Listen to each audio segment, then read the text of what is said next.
आज जो हमारा टॉपिक है आपके साथ मैं डिस्कस करने जा रहा हूं वो मैक्सिमा एंड मिनिमा को डिस्कस करने में जा रहा हूं। ठीक है, मैक्सिमा एंड मिनिमा को हम लोग डिस्कस कर रहे हैं। एक प्रोड्यूसर, जब हम लोग सामान्य व्यवहार देखते हैं कि जो एक प्रोड्यूसर होता है वो प्रोड्यूसर क्या करता है, वो अपनी आगम को, चाहे वो टोटल रेवेन्यू हो, चाहे वो एवरेज रेवेन्यू हो, चाहे वो मार्जिनल रेवेन्यू हो, तीन प्रकार की आगम मैंने आपके साथ डिस्कस किया था। इन तीनों प्रकार की आगम को वो क्या करना चाहेगा, सदैव मैक्सिमाइज करना चाहेगा, मैक्सिमा करना चाहेगा। ठीक है, वहीं एक उत्पादक क्या करता है, लागत के संदर्भ में जब उसका व्यवहार होता है तो लागत के संदर्भ में उसका व्यवहार सदैव ये होता है कि वो अपनी कॉस्ट को सदैव मिनिमा करना चाहेगा। ये पॉइंट आपको बहुत केयरफुली देखना होगा। अब मिनिमा किस पे ढूंढना है, जिन लागत वक्रों का आधार यू होगा, आकार यू होता है, उनका पॉइंट न्यूनतम ढूंढना आसान हो जाता है। वहीं एक प्रोड्यूसर क्या करता है कि अगर प्रॉफिट के संबंध में उनसे हम चर्चा करते हैं, प्रॉफिट के संबंध में उनकी बात करते हैं, तो एक प्रोड्यूसर का प्रॉफिट मैक्सिमाइज करना उद्देश्य होता है। ये आप जानते होंगे और ये अर्थशास्त्र की भाषा भी कहती है कि एक प्रोड्यूसर का रेशनल बिहेवियर जो है, विवेकपूर्ण जो बात हम कहते हैं कि एक उत्पादक अपने क्या करता है, अपने लाभ को अधिकतम करना चाहेगा, लागतों को न्यूनतम करना चाहेगा। इस प्रकार का बिहेवियर एक रेशनल बिहेवियर की श्रेणी में रखा जाता है। और रेशनल का मतलब होता है विवेकपूर्ण। ठीक है, आपने तटस्थ वक्र की जब डिफिनेशन पढ़ी होगी तो पहली मान्यता है कि यह मान लिया जाता है कि उपभोक्ता विवेकपूर्ण है। और विवेकपूर्ण का मतलब होता है कि सामान्य व्यवहार में जो चीजें सबसे बेस्ट होंगी वही चीज को अडॉप्ट करेगा। अगर रेवेन्यू के संदर्भ में उसका रेशनल बिहेवियर ये कहता है कि वो रेवेन्यू को, आगम को अधिकतम करने की बात सदैव करेगा। ठीक है, वही कॉस्ट के संदर्भ में उसका जो बिहेवियर है, व्यवहार है, वो क्या करेगा, कॉस्ट के संदर्भ में वो मिनिमम ढूंढेगा, अपनी लागतों को न्यूनतम करने का प्रयास करेगा। और प्रॉफिट के संदर्भ में अगर आप बात करते हैं तो एक उत्पादक अपने लाभ को अधिकतम करने की बात करता है। अगर मैं कंज्यूमर की बात कर देता हूं, ठीक है, उपभोक्ता की बात कर देता हूं, तो एक उपभोक्ता अपनी यूटिलिटी को मैक्सिमाइज करता है। ठीक है, लेकिन अगर मैं उसके बजट की बात करता हूं, उसके एक्सपेंडिचर की बात करूंगा, तो वो उसको मिनिमाइज करेगा। तो ये देखिए, मैंने कुछ बेसिक टॉपिक्स आपको बताए कंज्यूमर के दृष्टिकोण से एंड प्रोड्यूसर के दृष्टिकोण से। इसी तरह गवर्नमेंट रेवेन्यू पाती, पब्लिक फिनांस जब आप पढ़ोगे तो जब उनके फंक्शंस बनेंगे तो गवर्नमेंट रेवेन्यू को मैक्सिमाइज करना चाहेगा। वो कौन सा टैक्स रेट लगाएं इकोनॉमी में, ठीक है, ताकि लोगों का असंतोष भी बहुत कम होने ना होने पर, मतलब संतोष असंतोष कम से कम रहे, और उसके द्वारा जो टैक्स रेवेन्यू है वो टैक्स रेवेन्यू मैक्सिमम रहे। तो हम पब्लिक फिनांस पे इस प्रकार के मैक्सिमम मिनिमम की बात करते हैं। वहीं अगर हम वर्गसा के, हम सोशल वेलफेयर की बात करते हैं, ठीक है, आपके पास कॉल्डर हिक्स के बात करते हैं, परेटो ऑप्टिमम की बात करते हैं, तो वहां पर भी वेलफेयर मैक्सिमाइज करने की बात करते हैं, तो वहां पर भी मैक्सिमा और मिनिमा लगेगा। तो पूरे इकोनॉमिक्स में जहां पर भी आप चर्चा करोगे, या तो प्रॉब्लम को आपको मैक्सिमाइज करना होगा या तो प्रॉब्लम को आपको मिनिमाइज करना होगा। ठीक है, यही दो चीजों को हमको सिलेक्शन करना है। तो लेकिन मैथमेटिकल इकोनॉमिक्स कैसे हम मैक्सिमा और मिनिमा पॉइंट को ढूंढेंगे, सर्च करेंगे, ये प्रॉब्लम आज हम लोग देखना चाहते हैं। मान लीजिए आपके पास कोई फलन दिया है, सपोज दैट आपके पास फंक्शन दिया है y is the function of x, ये फलन आपको गिवन है। ठीक है, ये फलन गिवन है। यहां पर x जो है वो इंडिपेंडेंट वेरिएबल है और आपका y जो है वो डिपेंडेंट वेरिएबल है। ठीक है, तो डिपेंडेंट वेरिएबल और इंडिपेंडेंट वेरिएबल आपको इसमें क्लियरली डिफाइन होना चाहिए। ठीक है, अगर डिफाइन नहीं है तो हम दूसरे मेथड का प्रयोग करते हैं जो मैथमेटिकल इकोनॉमिक्स आगे टोटल डेरिवेटिव की बात करती है। ठीक है, कई प्रकार का डेरिवेशन है जो हम टोटल फंक्शंस के साथ काम करेंगे, वो स्टैंडर्ड मैथमेटिक्स का पार्ट बन जाएगा। ठीक है, जब हमारे पास दो या दो से अधिक इंडिपेंडेंट वेरिएबल आ जाएंगे तो उस प्रकार के फलन भी हम लोग सॉल्व करेंगे। ठीक है, और वहां पर हम लोग पार्शियल डेरिवेटिव का काम करने लगेंगे और पार्शियल डेरिवेटिव के साथ काम करेंगे। तो हमारे पास अगर फलन साइमल्टेनियस फंक्शन है q plus p equal to 100 है, और ये देखिए आपका डिमांड फंक्शन है, तो डिमांड फंक्शन के संदर्भ में अगर इसमें पूछा जाए कि वो उत्पादन का स्तर बताइए जहां पर कुल आगम अधिकतमीकरण है, तो इस फलन में हम जानते हैं कि जो टोटल रेवेन्यू होती है वो क्यू का फलन होती है, उत्पादन की इकाइयों का फलन होती है। तो इस डिमांड फंक्शन को P equal to 100 minus q में कन्वर्ट करना पड़ेगा, जिसमें P आपका डिपेंडेंट वेरिएबल हो जाएगा और Q आपका इंडिपेंडेंट वेरिएबल हो जाएगा। और फिर हम TR फंक्शन इससे आसानी से जनरेट कर सकते हैं कि TR बराबर P इंटू क्यू होता है, और P का मान हमारे पास गिवन है, that is 100 minus Q, multiply by Q कर देंगे तो 100Q माइनस क्यू स्क्वायर हो जाएगा। तो this is the total revenue function, ये आपके पास टोटल रेवेन्यू फंक्शन हो जाएगा।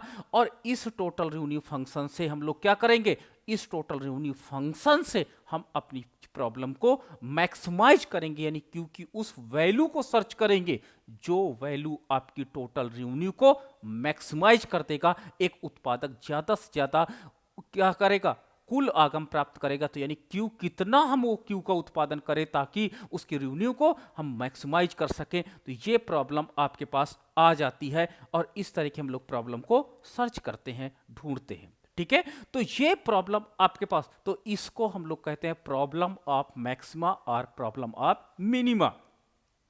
तो आपको करना क्या है मैक्सिमा और मिनिमा के लिए, बहुत केयरफुली आप देख लीजिएगा आपको करना क्या है।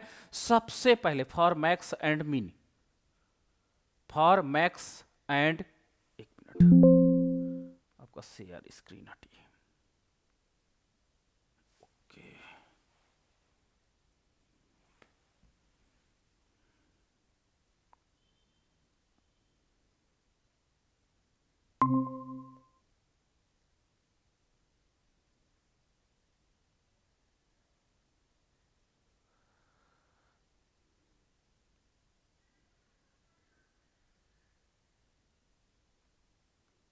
हाँ, तो हम लोग यहां पर देख रहे हैं कि मैक्सिमा और मिनिमा के लिए हमको करना क्या होगा कि सबसे पहले जो मेरे पास फलन गिवन है, ठीक है, यहां पर फंक्शन है y इक्वल, इस फलन का प्रथम अवकलन करेंगे।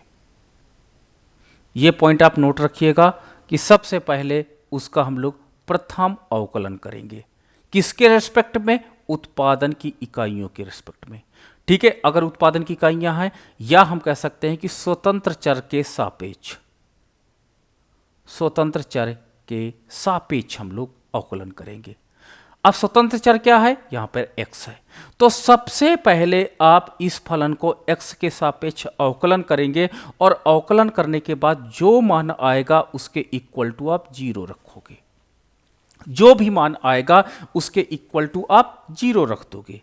ठीक है, अब क्या करोगे, यहीं से x का मान आप ढूंढ लोगे, x का एक मान हो सकता है या x का 2 मान हो सकता है। अब ये बताएगा कि this is the production unit, यही उत्पादन की इकाइयां हैं, बट ये उत्पादन की इकाइयां जो है वो मैक्सिमा को दिखा रही है कि मिनिमा को दिखा रही है, ये डिफाइन नहीं है। तो इसको डिफाइन करने के लिए इसको द्वितीय अवकलन करना पड़ेगा, किसी को द्वितीय अवकलन करना होगा इसी फलन का, तो ये जो आपके पास ये इंफॉर्मेशन है जो प्रथम अवकलन किए हैं जिसका इक्वल टू 0 रखे हैं, इसी का द्वितीय अवकलन करेंगे। और द्वितीय अवकलन करने पर आपका d square y upon d x square हो जाएगा, यानी यह स्क्वायर ये बताता है कि हमने अवकलन द्वितीय कर दिया है। और जब द्वितीय अवकलन का मान यदि निगेटिव आ जाता है तो ये x की वैल्यू जो होगी, ये x की वैल्यू मैक्सिमा को रिप्रेजेंट करेगी, और अगर इसकी वैल्यू पॉजिटिव आ जाती है तो ये जो x की वैल्यू आपकी आई है ये मिनिमा को रिप्रेजेंट करेगी।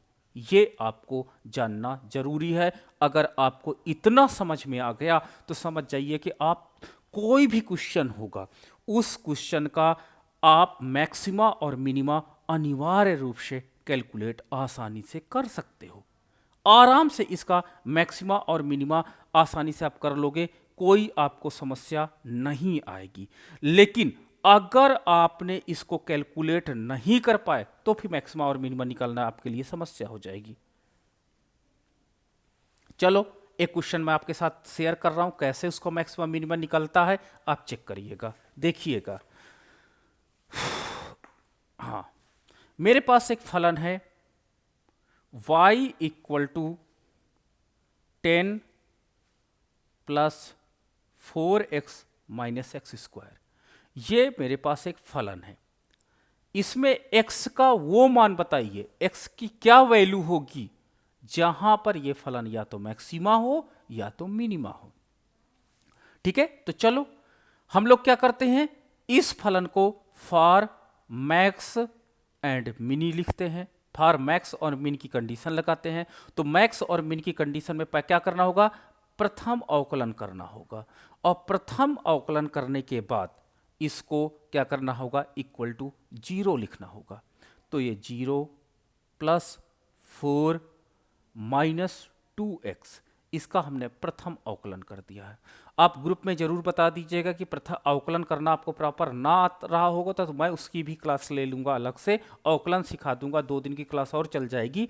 लेकिन अवकलन आपको आना बहुत जरूरी है, विदाउट डेरिवेटिव का डिफरेंशिएशन के आपको प्रॉब्लम से ज़्यादा हो सकती है।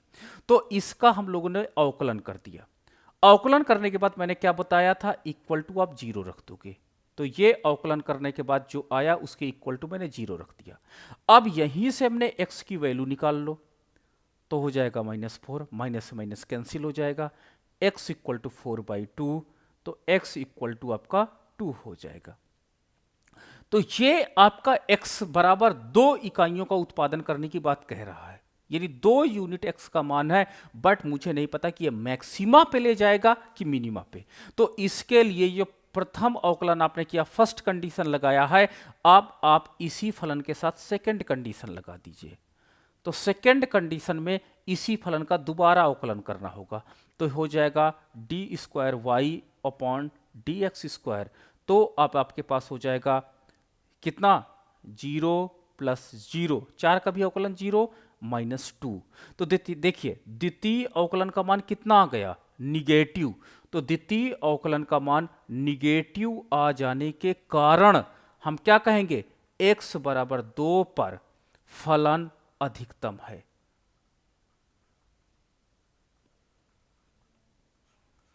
x बराबर 2 पर यूनिट उत्पादन करने पर हमारा फलन अधिकतम को दर्शाता है। अब अधिकतम का मान ज्ञात करना हो तो x के इस मान को यहां पे रख दोगे, तो x बराबर 2 को फलन में रखने पर तो हो जाएगा 10 प्लस 4 इंटू 2 माइनस आपका 2 का स्क्वायर, 2 का स्क्वायर, तो आपका हो जाएगा 10 प्लस 8 माइनस 4, तो हो जाएगा 18 या 14 आप कह सकते हो कि 14 आपका जहां पर अधिकतम होगा तो कितना उत्पादन होगा, कह सकते हैं कि 14 इकाइयों को उत्पादन कर पाएगा, यही उसका रेवेन्यू अधिकतम है। मैंने एक अभी आपके साथ प्रश्न रखा था प्रश्न क्या रखा था कि यदि एक उपभोक्ता का उत्पादन मांग फलन Q plus P equal to 100 है, यह डिमांड फंक्शन एक उपभोक्ता का, ये डिमांड फंक्शन है, ठीक है। तो कुल आगम या उत्पादन की वो इकाई, उत्पादन का वो स्तर ज्ञात कीजिए, उत्पादन का वो स्तर ज्ञात कीजिए जहां पर कुल आगम अधिकतम हो।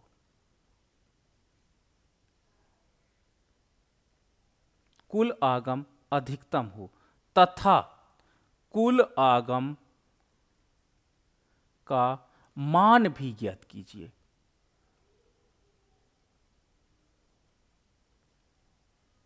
इस तरह के क्वेश्चन एग्जाम्स में आपको परेशान करते हैं कि उपर्युक्त डिमांड फंक्शन गिवन है, उपर्युक्त डिमांड फंक्शन गिवन होने के कारण, ठीक है, अब आपको कुल उत्पादन का वो स्तर निकालना है जहां पे टोटल रेवेन्यू फलन क्या है, मैक्सिमम हो, तथा कुल आगम का मान निकालना है। तो अब आपको करना क्या होगा, आप जानते हो कि टी आर बराबर पी इंटू क्यू होता है। यदि आपको कुल आगम निकालना है तो मूल्य और मात्रा का गुणनफल करना होगा। तो इस फलन को कन्वर्ट करिए, तो आपका हो जाएगा P बराबर 100 माइनस क्यू हो जाएगा। तो ये आपका डिमांड फंक्शन हो गया।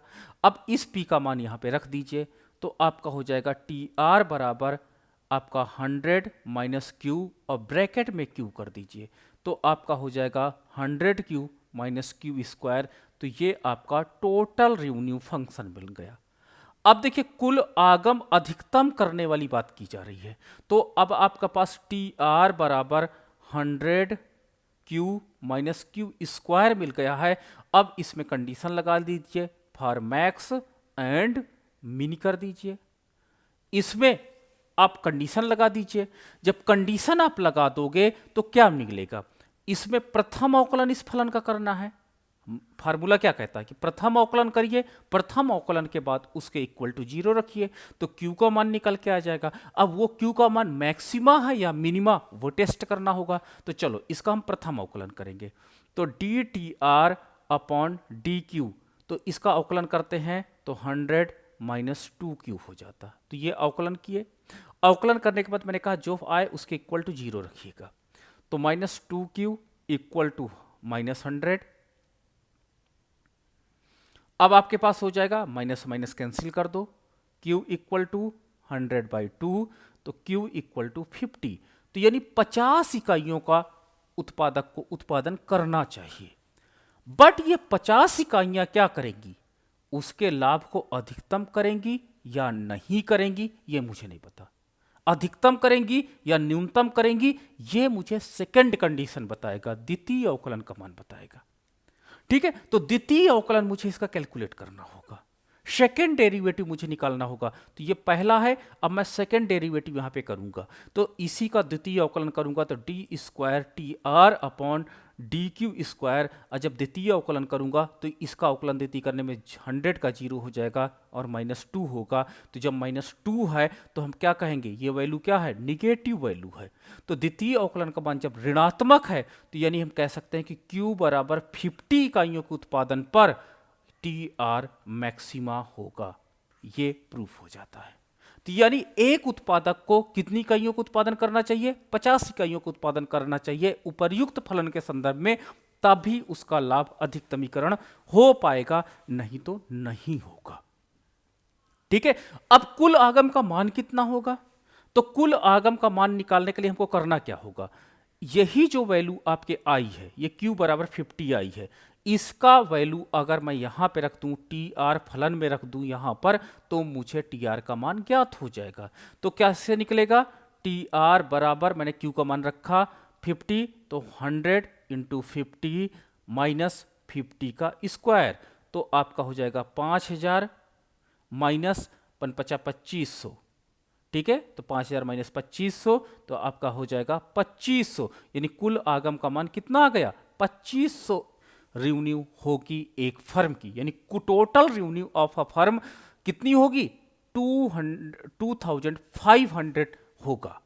तो इस तरह एग्जाम्स में आपको पूछा जा सकता है, तो केवल ये डिमांड फंक्शन दिया जाएगा और एग्जाम में इस तरह के एग्जाम में पूछ लिया जाता है कि उत्पादन कितना करें ताकि उसका टोटल रेवेन्यू अधिकतम हो, तो आपको आंसर 50 में टिक करना होगा, वहां पे 50 आंसर दिया होगा, कहीं ना कोई ऑप्शन जरूर होगा। तो इस तरह के एग्जाम्स में क्वेश्चंस आपको सॉल्व करने होते हैं। और अब मैं आपको बताता हूं कि कैसे क्वेश्चन फंसाने वाले पूछे गए हैं। ठीक है, इस क्वेश्चन को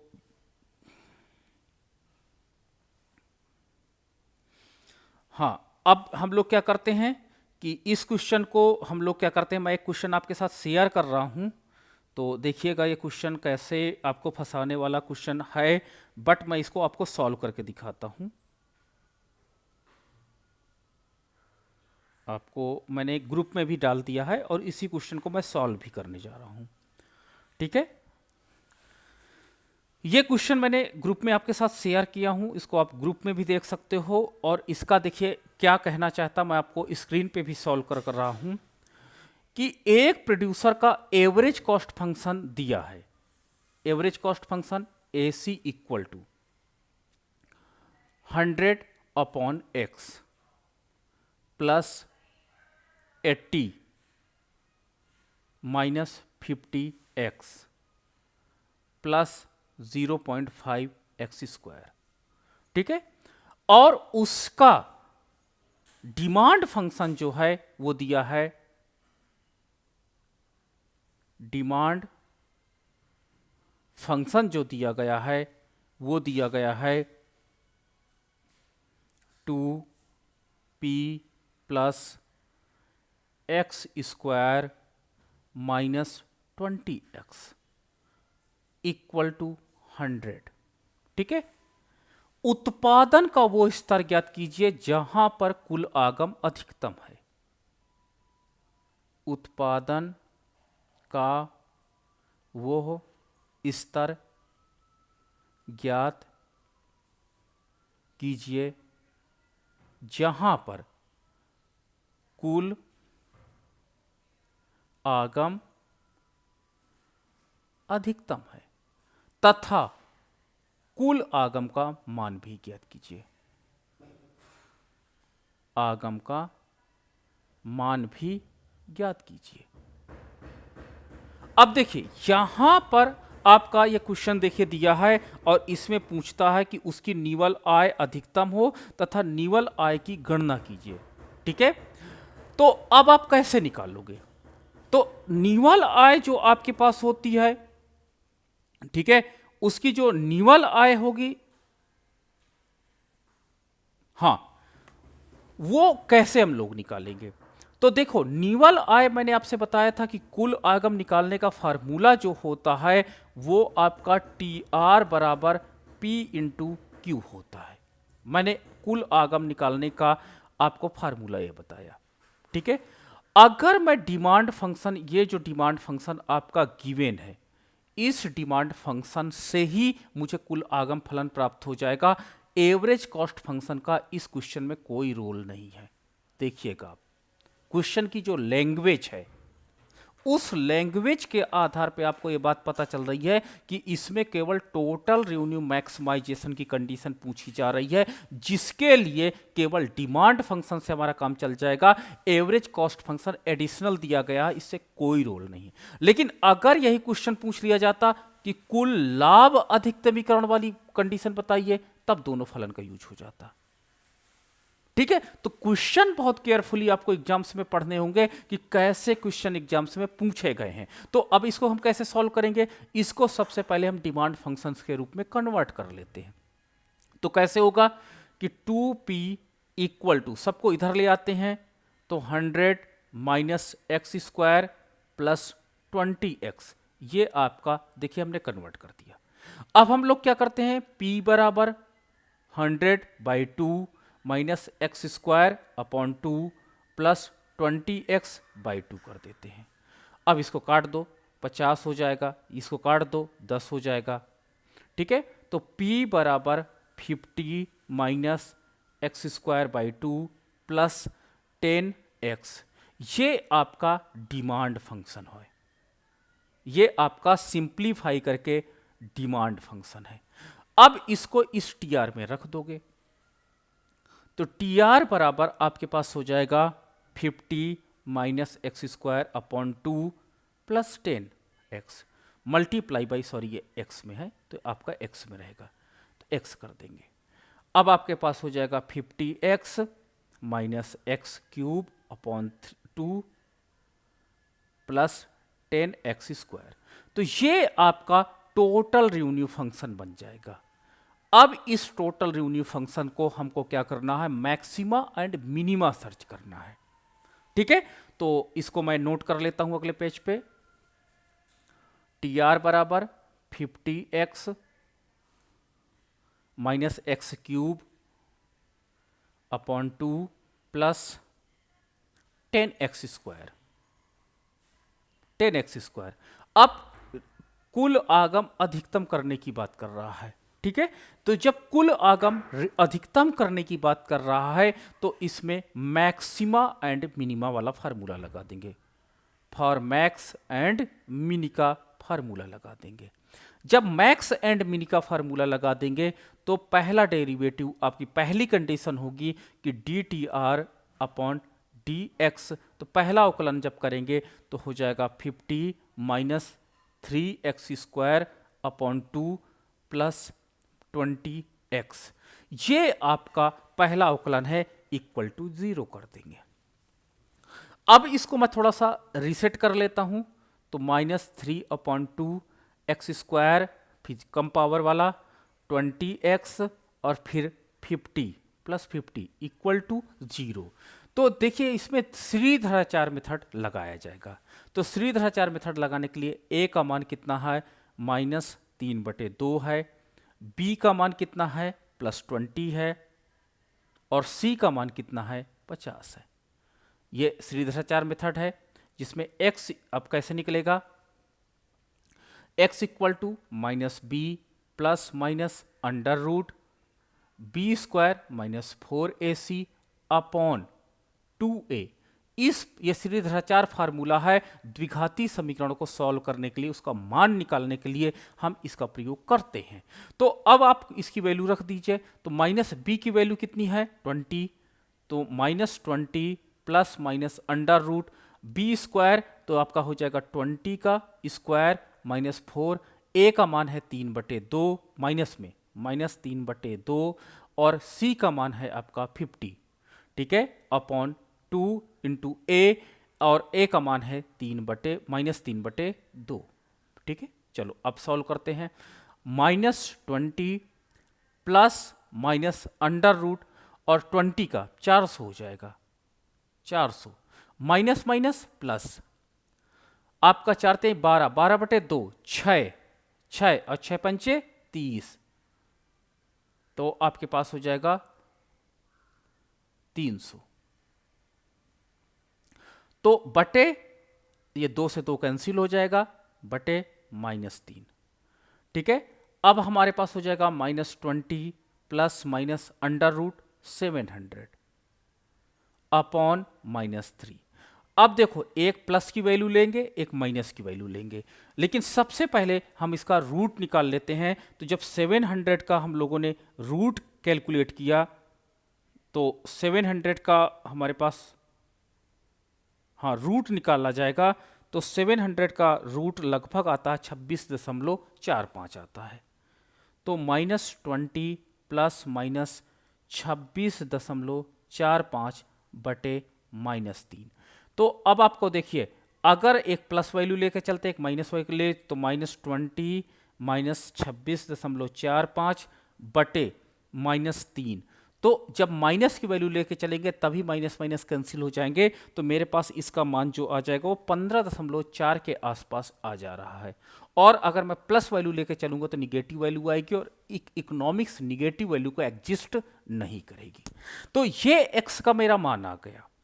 अब ये यदि एक उत्पादक x यानी 15.4 इकाइयों का उत्पादन करेगी, बट ये 15.4 इकाइयों में उसका लाभ, उसका रेवेन्यू अधिकतम होगा या नहीं होगा। तो इसके लिए हमको इसी फलन का क्या करना पड़ेगा, द्वितीय अवकलन करना पड़ेगा।